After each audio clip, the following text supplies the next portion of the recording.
Expanding Rural. I'm Erin Borla with the Sisters Oregon-based Roundhouse Foundation. We know that across much of America, and particularly in rural and remote areas, we're facing a childcare desert.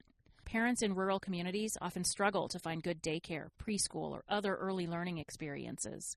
Those experiences can inspire their children to be lifelong learners and curious citizens. Places where kiddos and parents can socialize and encourage connection, like children's museums, are an important part of the solution to this problem. There's one museum in particular that I want to talk about today, the Children's Museum of Southern Oregon in Medford, and it's a part of the Oregon Center for Creative Learning. They have a developed space with indoor and outdoor creative play areas and are connected to a pretty impressive preschool program called the Ivy School. The museum opened the preschool 11 years ago with one part-time classroom, and they've expanded that program ever since. Now they have 12 classrooms between the museum and within the broader Medford School District, and they have plans to serve even more rural Oregonians in the very near future. We're going to get into that with Sunny Spicer. She's the executive director of the Oregon Center for Creative Learning. I asked her to start by describing the museum for those of us who've never visited. It looks like, I guess, a child's dreamscape. It's a child-sized version of all the things that they want to experience in the real world. It's based on a lot of creativity, but also we bring it down to their level. So we have exhibits that represents things that they'll find in the world, like we have an ambulance, we have a medical space, we have things that allow them to explore in a way that is for them. Things are their size, they're designed for just specifically for them, but they're also pieces that are designed specifically for creativity. So we have a little garden, but then there's also right next to it a packing barn and a farmer's market and a little restaurant, and all things that engage not just their creativity, but it engages their social skills. So every time that they're there, they can learn how to make new friends. They can have a different experience based on the friends that are there. And they can also engage with their parents. And so it's just a fun way to experience the world in a child-sized, play-based way. There's different ways of learning, right? We have book learning, we have sort of classroom experiences, and then you have this sort of social opportunities that are brought about through organizations like the Children's Museum of Southern Oregon or other places. So talk about the work that is really imperative to children's development that happens maybe outside the classroom at places like yours or even at home. Like, what are folks learning at the museum that they could then do at home? Right. So there's a lot of that. And depending on where they are, I mean, I grew up in a very small rural community on the coast. And for us, to have a lot of these sort of outside of the classroom opportunities either happened with moms getting together and creating what we call in our world like table provocations, where they get together a bunch of materials and create these fun, creative, lovely learning opportunities. And we had a lot of friends and we had parents and our, parents are our first teachers, and the world around us is part of a teacher. It's this environment that's engaging us and helping us learn and grow. Sometimes today, the world has become very chaotic and difficult. Parents may not have access to a lot of these creative materials that kids sort of need to spark their engagement. There's a lot of isolation now, and so that makes it harder. That's what sort of our role as a children's museum is. We see people from a lot of different rural areas that come to us to get that experience. And so what our role as a children's museum, it's not just what we provide here when people are visiting us. It's modeling that activity. It's modeling the things that you can do with your kids. It's showing what the materials are.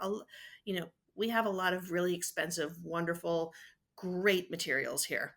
We also have things that you can find in your house or really inexpensively in the store. We have things that you can replicate easily. So our role isn't just to provide the activity in the moment while you're here. It's also to show you what these developmental tools are when you go home. And so you can do that anywhere. Yeah, that's what's so great, right? Is I think sometimes, there's always that running joke around a birthday or a holiday or something where a parent goes and buys this really fantastic gift for the child, but they fall in love with the box. And Uh-huh. and being creative and using their own imagination to come up with what happens in that box. And I think you just touched on sort of how all those pieces come together of like, it doesn't have to be this one adventure to the museum. It's what you take home and are able to replicate at home or at the park or with your buddies another time. I mean, we have an example of that from a museum that we learned from, and they could not. They built this beautiful, beautiful building, and they didn't have the resources to put in all of the exhibits. So one of the exhibits they did was have it filled with cardboard boxes, and the kids got to paint them and build all these amazing structures with cardboard and paint, um, and they'd change them out every few days, and then they raised the money to put in this new very expensive exhibit, and it didn't get used. It was not as popular as the cardboard was, and they got a lot of pushback, and so they took out the expensive exhibit and they put the cardboard back, because that's where the creativity is having just easily accessible materials that spark that imagination. And it's not just about your own individual imagination, it's how you work with the kids that are around you. It's how you get dad to put his phone down or get grandpa to get engaged, and how you can be really creative with the other materials that might be in the room. So these are really important pieces. So yes, it is really fun to come to a museum that has things that you can't ever access at home. And you get to enjoy things that are super fun and creative and great. But learning how to engage with those materials that are very, very simple is also a really important piece. So there's a lot of families that lean on us because this is really the primary resource. And so we're working to double the size of our building. We'll grow the preschool and the museum by doing that. And it will be a fantastic opportunity for the entire community. Yeah. I want to talk a little bit about some of the other programming that you offer, and then I want to dive into the preschool stuff as well because I think that's really important. But the you have a ceramic studio, you have We a do. cooking space, you have like a DIY space where it's really sort of parent engaged. I mean, you have a glow forge. We have a Like glow forge. you got all you taught us how to use our glow forge. Let's just pause there. So talk a little bit about some of the things, I think though even folks that maybe are more familiar with children's museums, maybe think of those static exhibits, or they think of the opportunity for a student to engage or a young person to engage with a toy or a dress up. But it's so much more than that. It's so much more than that.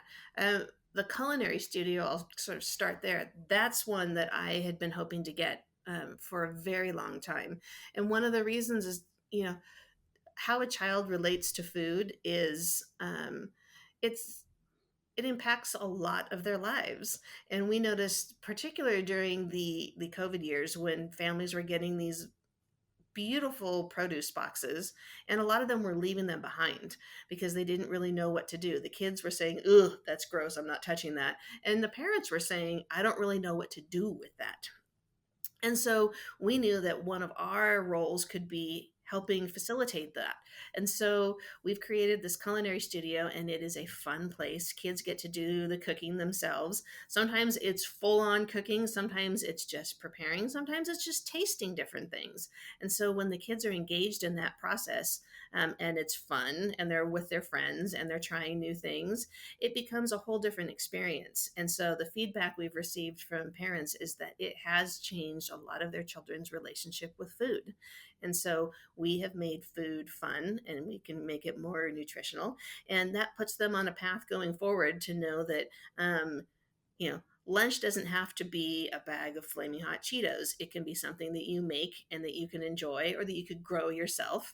And so our role can be, it can be fun, it can be creating art, but it can also be something that is a vital piece of your trajectory in life. And so that is what we're doing with the culinary studio. We have the ceramic studio, also fun. It's it's such a creative piece. And so that's also it's something that not all kids can access. So something that we really try to take on is bringing things that aren't accessible to everyone and making them easily accessible and affordable. And so whether it's ceramics, whether it's live music, it's painting. I had a parent tell me one time, because we have this amazing Lego collection that is out every day. And she said her kids walk in and they know right where to find the Legos. They think those are their Legos. Uh, but we have them available. Where we do the painting. So many kids don't get to paint anymore because it's just not something that parents want to deal with the mess. It gets stressful. It creates a different dynamic in the house when parents are feeling stressed or they feel like things are getting dirty or expensive. So we can provide that. So there are a lot of different things that we do. And you're talking about things like the Glow Forge. We don't necessarily have a 3-year-old running the Glow Forge or creating things unless it's a drawing that we put in the Glow Forge. But we work to try to create activities for families that they might have a 17-year-old and a 2-year-old in the family. We want the whole family to feel comfortable in this process. Yeah. No, it's really exciting. Every time I come and tour, I just love I want to spend time there. It's like I want to play with all the cool toys and all the fun activities and just such a unique space. So, when did the preschool start? Our first year with the preschool, the school year was 2014. Okay, so it's been around 10 years now. So through the process of starting the preschool and sort of developing that, you mentioned that there was this, you saw the need for having a preschool, and you have this wonderful facility, this beautiful museum, even in its prior form, which was a lovely museum in itself, this desire to have the preschool alongside that. Talk about that journey, getting to that space of sort of becoming more than just the museum. So, increasing the educational aspect of it has always been a top priority. So, that's where we decided to create the preschool. But the affordability has always been a challenge. When you think about this issue of a childcare desert, which so much of our state falls into that category, there's there's a couple of different well, there's so many different challenges, but there is both a capacity problem and there's also an affordability problem. And so we can't just say fine, we'll go out and build a whole bunch of preschools. We can't do that without also addressing the affordability piece. And so we knew that if we were going to start building preschool, we needed to also find a way for families to afford it. Currently, within our demographics, it's only about 15 to 20% of the families can actually just straight up afford coming to our program. So there's about 55% that can't afford it at all. They need a full scholarship in order to attend. Then there's that middle group that can afford it to a degree, but they still need the majority of it to be funded. And so by working with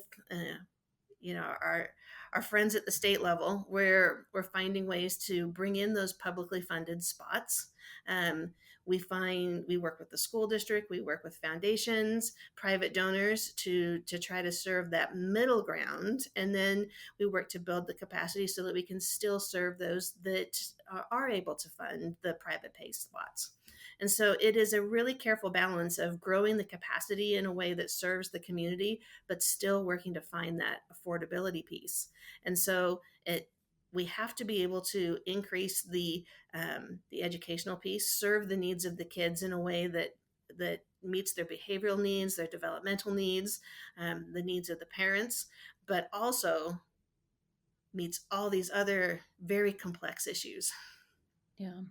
I've always been so impressed with your director of your preschool and how you pull all these pieces together, the community partnerships you've developed, and the passion that you not only you have, but your whole team has for young people and the inspiration, right? Everything that is in the museum is set up to inspire the next the next greatest idea, right? And it's the same thing with the preschool.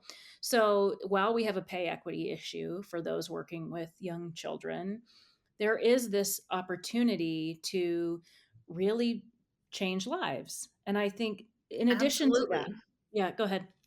No, that's I think people are seeing that more because um, you know you see people that go out and try a different pathway, and they might come back to it too, because little kids, they let you know how much they care about you and how much they love what they're doing, and that matters to a lot of people. And when you can make that level of a difference, even though it is incredibly hard, this is sort of that ground zero here where we can make that difference. And the partnership that we have with the Medford School District, that's one of the things that has really, it's been magical about what we do here, is the feedback we get from them about how much of a difference it makes, and why they're so willing to be working so closely with us.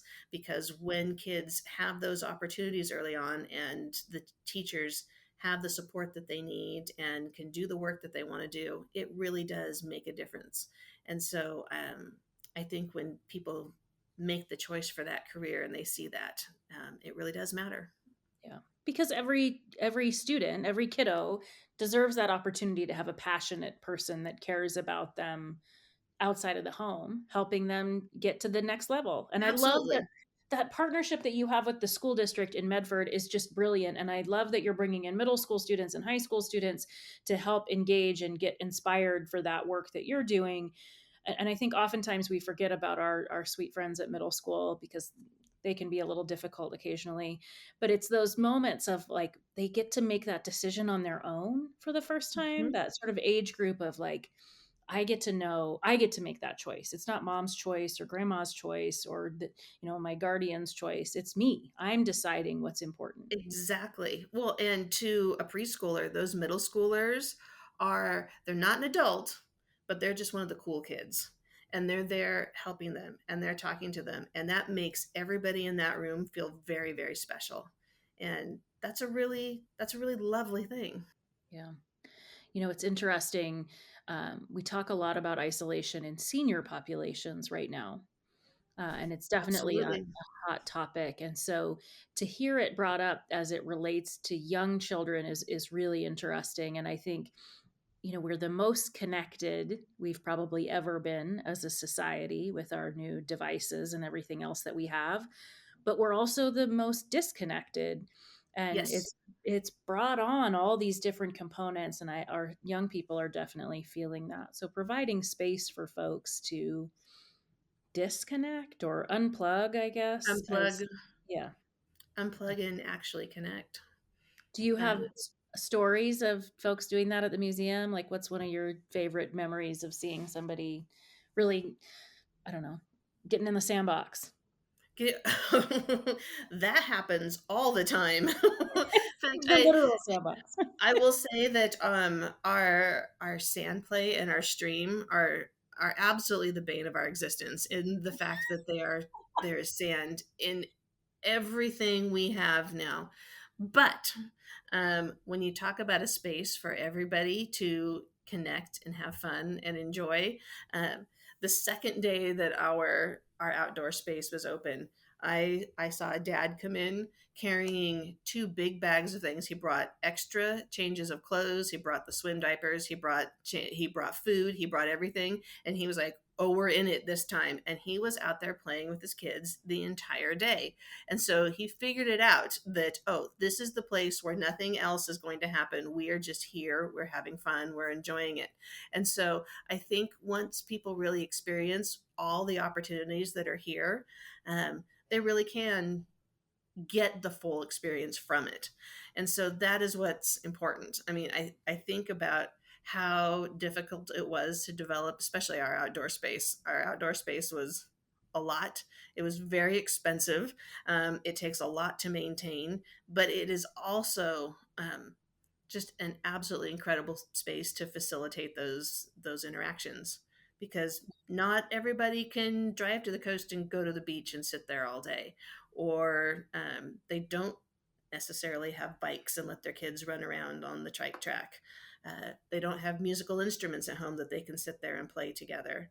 And so it is worth putting in that investment and having those spaces where people can come together and enjoy those experiences. We've had a parent that has said over and over again. I think there's a lot of families that say this, but when they come and become part of our organization, that they feel like they have another 20 people on their team, and I hope that's what people feel, because we feel like we're a part of their team as well when we step into that, because we don't look at people as like customers. that Yeah. is not what we're doing. Like, we're there to support them and find other resources and find ways to help them through this process, because we want to put them on that right trajectory. Yeah. So as you were moving into the space that you're in now, there was some state investment, there was some, yeah, I think there was some federal investment, but there was philanthropic investment. Tell me about that journey on the sort of capital expansion and how philanthropy helped, how they could have helped better, what you're looking for now in all those roles. So, the very first thing that happened when we moved into this space is the city gave us a 50-year, $1 a year lease on the Carnegie building. And that sort of launched us into having a permanent space. It, of course, needed work, it needed a lot of renovation. There were a lot of things that needed to happen. So we didn't just get a free building, but it did give us the platform to create this beautiful space.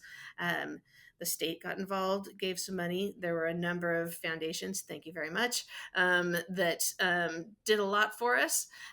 Without that, none of this would have happened. There are a number of individual donors who gave from under $10 to six-figure donations.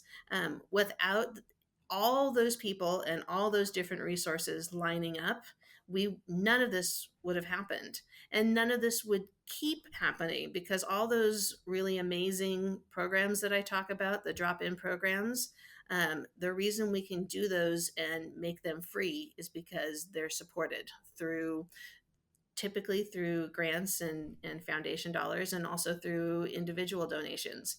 Because if if we don't do that, if we don't find ways to keep them free, then again we're putting obstacles in place that prevent people from being able to participate in them.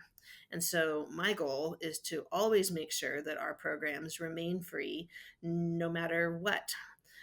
Because even if someone could afford to pay for them, if we put that barrier up, then that is a barrier from keeping a child from participating. And so that's where we always will need the community to step in and be a part of it. And you'll see an incredible return on that investment. What do they say? Like that for every dollar you invest in early childhood, you see it 13 times over as that child becomes an adult. I mean, there are significant studies that prove that. And so this is where these investments really matter. And so we can do a lot. We have a lot of really trained, dedicated staff. We can find all these fantastic materials, but if we don't have the resources to put it in play, it just doesn't happen. Well, and I think people are certainly recognizing what you're doing. Let's talk a little bit about the new investment in Josephine County, which for folks outside of the state of Oregon is a neighboring county to where you're at right now. Smaller population, but and rural, right? Yes. Um, why don't you tell us about that? So we were approached by a group of people in Josephine County about the possibility of having a satellite museum in preschool there. And my initial response was sure, but we can't just materialize a space for this. So you guys will need to find something. And a few months later, there were some people involved with Dutch Bros that came back and said, "Hey, we might have a building for you." And it was not much longer that all of a sudden Dutch Bros donated their corporate headquarters to us. And their corporate headquarters is an absolutely gorgeous building, right in downtown Grants Pass. It's the biggest philanthropic donation that Dutch Bros has ever given, and so they gave us this amazing space. And so we will be expanding and building a satellite museum, another preschool. It looks like the city of Grants Pass is also donating a little tiny park that is right alongside it. But we'll be able to expand what we're doing into another county now. We still have a lot of funds to raise, but this donation from Dutch Bros got us halfway there. Well, and it's an opportunity to talk about what philanthropy means, right? It doesn't have to mean a grant check. There are Right. all these other ways that we can come together as a community and build partnership to achieve a goal. And if the goal for Absolutely. that community is supporting early learners, this was a great way to do that. And it's going to be Absolutely. amazing. I'm so excited. It's always so fun to talk to you, Sunny. Thank you for the work that you're doing. Thank you for the support that you're giving to our next generation, supporting curiosity and lifelong learners and giving parents an opportunity to have a space to take a deep breath and just enjoy their kiddos. Thank you for all that you're doing.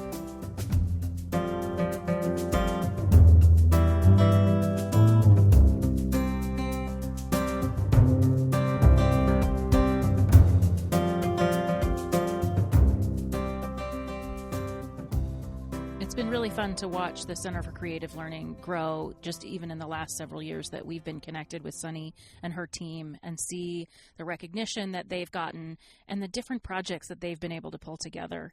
The involvement from different communities coming to those places, different schools coming in and watching what they're able to do and seeing what they can replicate, and then parents, what they can take home and what they can do at home. And it really talks about the importance of those third spaces, right? Libraries, children's museums, other socializing places where folks get a chance to just come together as community. And how can philanthropy better support those places, especially in rural spaces? How do we bring community together? How do we recreate that community hub that so many of us feel like we've lost? I think the Center for Creative Learning also offers this interesting moment as we talk about scale, right? They were gifted this beautiful building in a neighboring county to be able to replicate their model because it's so effective. We've been able to see what works in this one region and build on that. And are there ways to replicate that in other places? We'll certainly share links in our show notes so you can find out more about them and their awesome programs, as well as several other resources. So check out fundingrural.com.